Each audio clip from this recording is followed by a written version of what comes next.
বৃহস্পতিবার সন্ধ্যা ৭টা গাজীপুরের চান্দনা চৌরাস্তায় শত শত মানুষ নানা কাজে ব্যস্ত। হঠাৎ এক নারীর নেতৃত্বে শুরু হয় অস্ত্রের মহড়া, অনেকের হাতে রামদা, চাপাতি।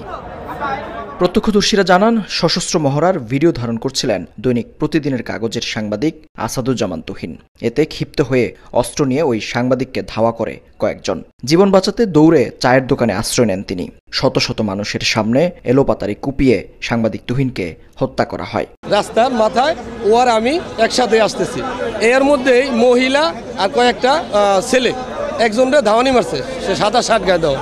ও হঠাৎ করে পিছ দিয়ে দৌড় দিল, ও আবার মোবাইল বের করছে। 5 জন ব্যক্তি রান্দাও, চাপাতি আর ছুরি নিয়ে ওখানে 2-3টা কূপ দিছে। সাধারণ মানুষ চলাফেরা করতে আতঙ্কের ভিতরে থাকে। চৌরাস্তা মোড়ে এত মানুষের মাঝে যদি কুপায়িত হয়ে যায়, তাহলে মানুষের তো জীবনের কোনো নিরাপত্তা নাই। খবর পেয়ে ঘটনাস্থলে আসে আইন শৃঙ্খলা বাহিনী। মরদেহ উদ্ধার করে পাঠানো হয় হাসপাতালে। পুলিশ জানায়, হত্যাকারীদের ধরতে মাঠে নেমেছে একাধিক দল। কিছু তথ্য পেয়েছি, ভিডিও ফুটেজ পেয়েছি, তার আলোকে যে দুষ্কৃতিকারী যেই হোক না কেন তাদেরকে ধরে আমরা আইনের আওতায় নিয়ে আসবো ইনশাআল্লাহ।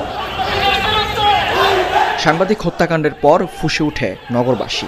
বিক্ষোভ মিছিল করে ইসলামী আন্দোলনের নেতাকর্মীরা।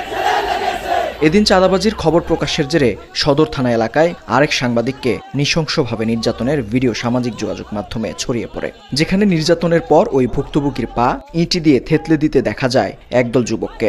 এই ঘটনায় একজনকে গ্রেফতার করেছে পুলিশ।